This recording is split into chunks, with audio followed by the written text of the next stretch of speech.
Just like Imam Bashar has already stated, in 2019, we did have a Better Understanding for a Better World conference, which took place in March last year.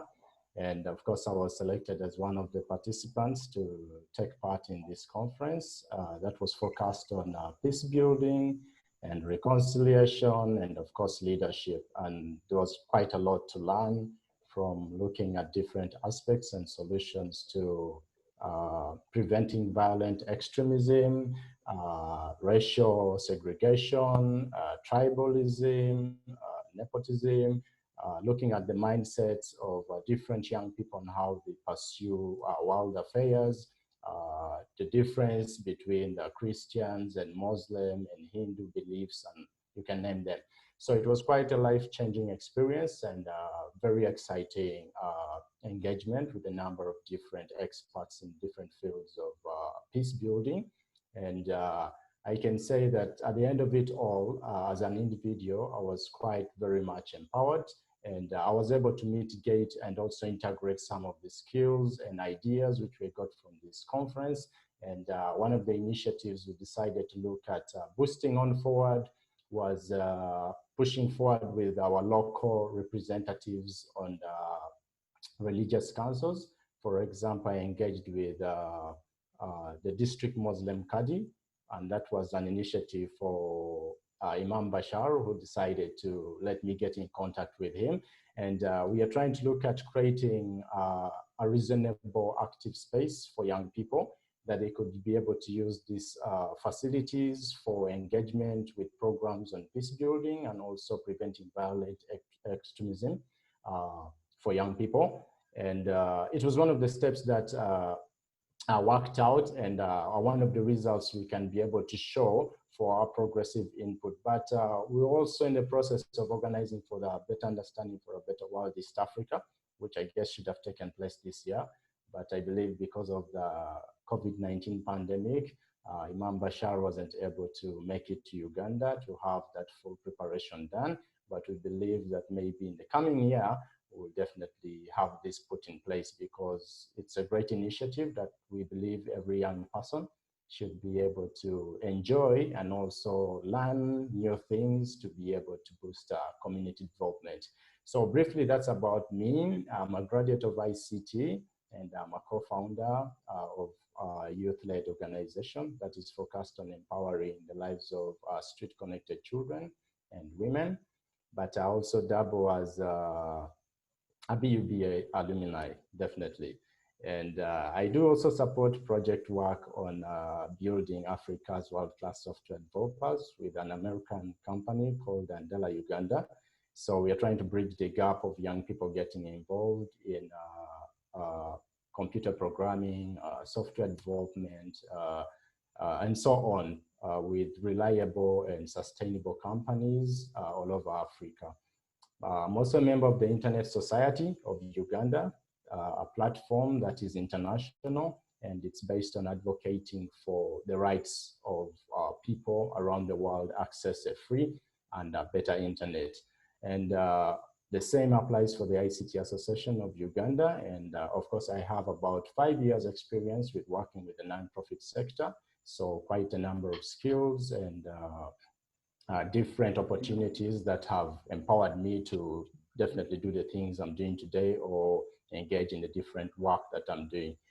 At the moment, I'm a member of the Youth for Digital Sustainability. It's a program under the UN Working Group, which is organizing for the internet social cohesion. So we are trying to look at solutions that can be bridged for young people to be able to utilize the internet in safe spaces, but also create a digital inclusion for persons with disability. Those are some of the programs that I've participated in. We can see the BUBW with CCF. And I also participated in the Young Leaders Forum. I was selected last year. It's a 9-month program that is engaged young people to be able to advocate for good governance and social justice in Uganda. We very well know Uganda also has a number of gaps when it comes to human rights and democracy. And we can also witness that with the current existence of COVID-19, that it's clearly seen that you can see the government utilizing this opportunity of COVID to actually oppress young people's zeal to advocate for democracy and good governance, and also see that we have a free and fair election which comes in 3 months. So I was also selected this year to participate in the Effective Leadership Program. It's an online leadership program for 12 months. So it's running from January this year to the end of this year. But of course, because of COVID, to have an extension, but it's definitely to empower young people briefly.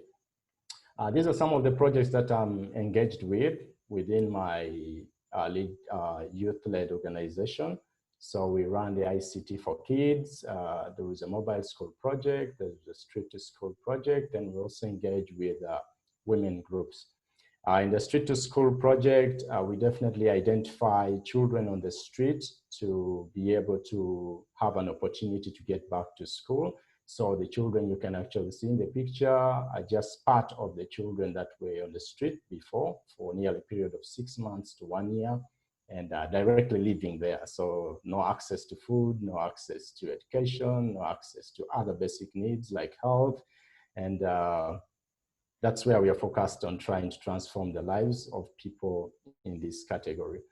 We engage the same children in projects such as the ICT for Kids project. So we look at utilizing digital knowledge hubs in creating sustainable young people while looking at our sustainable development goals of 2030. At least we need to see that everyone has an opportunity to access digital platforms and digital literacy.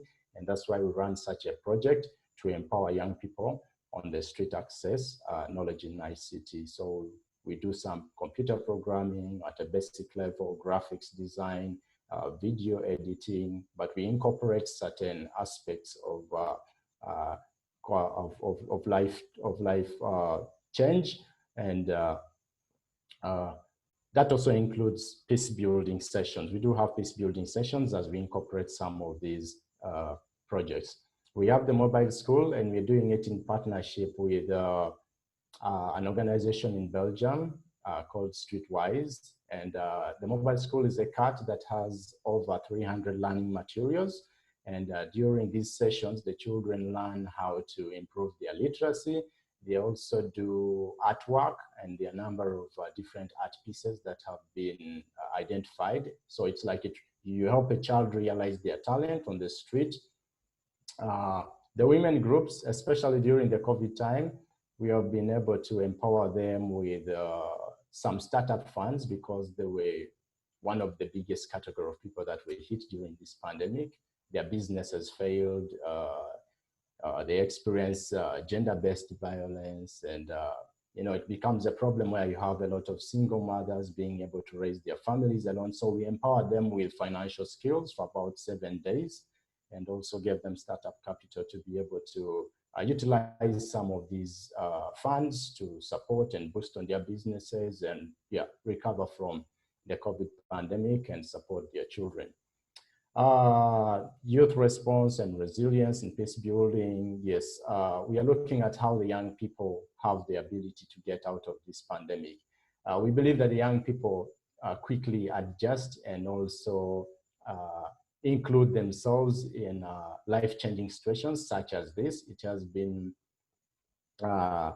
evident that young people around the world have been one of the most stricken categories of people when it comes to aspects of mental health, when it comes to aspects of employment. For example, in Uganda, we realized that with the said percentage there of over 35% of young people in Uganda are employed on low-paid jobs. So there is insecurity, they do not have insurance, they do not have the minimum wage, which is something that has never been passed by our parliament here in Uganda. So we don't really have a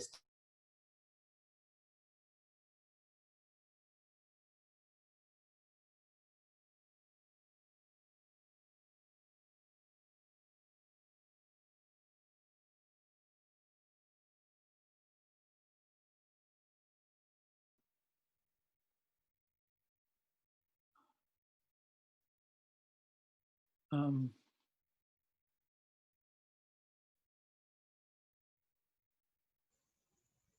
Hello, still there? I'm not- Okay, now we can hear you. Yes. Before So you, okay, go ahead. maybe what they say last? Hello? You just, We can hear you. You yeah, can can you Okay. hear continue. us? Yes, yes, Yes. I Yeah, can please hear you. continue. We can hear Yeah. you. Okay. Yes, go ahead. So we're looking at challenges that the young people have been experiencing, especially on mental health. And I was saying that as young people, we can't really understand why is COVID there? Why does it really have to come at this time? Why do we have to keep moving in mass? Why don't we have to go to school? Why do we have to embrace digital technology to be able to do our studies? Why can't we be able to access health centers at this particular point? And why are people dropping out of school? You know, all those questions. So we feel that that's the biggest aspect for young people when it comes to mental health. And it's something that we're also looking at addressing as the year clocks to an end with the challenge of COVID. We of course realize that there is closure of schools and academic institutions. Uganda just opened up the candidate or the finalist classes about 2 weeks ago, and the academic calendar is still not yet clear. So you can't know how the programming is going to go within the Ministry of Education, but also the National Council for Higher Education. So there is no clear stipulated program of how students must be getting back to school and how the grades are going to be merged or calculated, if exams are going to be done. So it's a little bit halfway, like there's no clear plan moving ahead. And you realize that this is a crisis. So it frustrates many young people that you have an increased number of dropouts. Uh, you have an increased number of young people engaging in crime because at this point, you realize many families, especially vulnerable groups, cannot be able to afford education because they have not been working. And we have education very expensive in Uganda, especially for university. So the dropouts increase, the crime rates increase, you have violent extremists, you have uh, racism. For example, in my area, we stay with a number of Indians in Tororo. So you feel certain people are like, no, but Indians are privileged. Why is it that their children can actually go to school, but the rest of the Black people can't go to school? So you have that magnitude of racial implications that also comes in. Why is it the Indians have their businesses running and the Blacks' businesses have been stricken and the government is doing nothing? So there's that favoritism, and you realize that there's a problem coming in the long run after COVID. So we are trying to solve part of this crisis, and we have definitely been working with local government, COVID-19 task forces, and we have been allocating some tokens of funds to young people in organized groups. So the government has some minimal funds, our local government, that they have been able to give to some small local groups that are organized to be able to initiate some sustainable social enterprises and maybe recover from this COVID time. We have also been boosting up community outreaches and sensitizing persons about COVID-19 and the dangers, the risks, but you realize, especially for the young people, they don't care. You don't care about COVID-19 because the government has never made it serious. When we had over 639 cases, fake or negative, and the government didn't even scrap them off the original number that was found out to be positive for COVID-19. These are some of the things that make us not believe in the government, that this is probably a myth. Is it really true that COVID is there? When they say people are dying, but then you see reports from media saying they're fake deaths, and you know, it becomes difficult to believe in the government that maybe they're not giving us the right information. Maybe it's not true COVID is as dangerous as it is. So many young people today only put on, for example, face masks because the government says so, but not because they are preventing themselves from COVID. You have oppression from the police on a daily basis. You have oppression from curfews. That's why we decided to work with the police and said, okay, we can donate some megaphones such that when the time for curfew approaches, you were able to move around town and alert people. And that's what they have been trying to do, to reduce on the number of arrests and prosecuting people in courts of law because of going against hours of curfew. Yet people need to work, people need to survive, but the information given for COVID hasn't been sufficient, and it hasn't been reasonable enough to convince people around our communities that this is actually very deadly. So you now have running battles with the police and young people around. So that's it on that. And then the role of young people during this pandemic, I already said we have worked with the police and we have donated some items to ensure that families can be able to sustain themselves during this time. We have engaged in peace building sessions with women and youth to enable them be able to get informed about different issues happening around the world, and also how they can be able to mitigate gaps of working with different stakeholders. We have also maintained street outreaches around our areas of working. Many young people are still out there on the street, and we have done a new assessment and realized that the number is growing because people haven't been able to utilize this time to probably make money or earn a living, and now the best place they can get to is on the street. So we are trying to do more sensitization and outreaches to work with different stakeholders and see how to mitigate that particular gap. And lastly, of course, just a few news posts from different news media houses and organizations about the fate of COVID and young people and children within Uganda and of course around the world. So that's basically what I had for today, but I want to send my sincere appreciation to Imam Bashar because he felt that we had something great to share with the rest of the team here.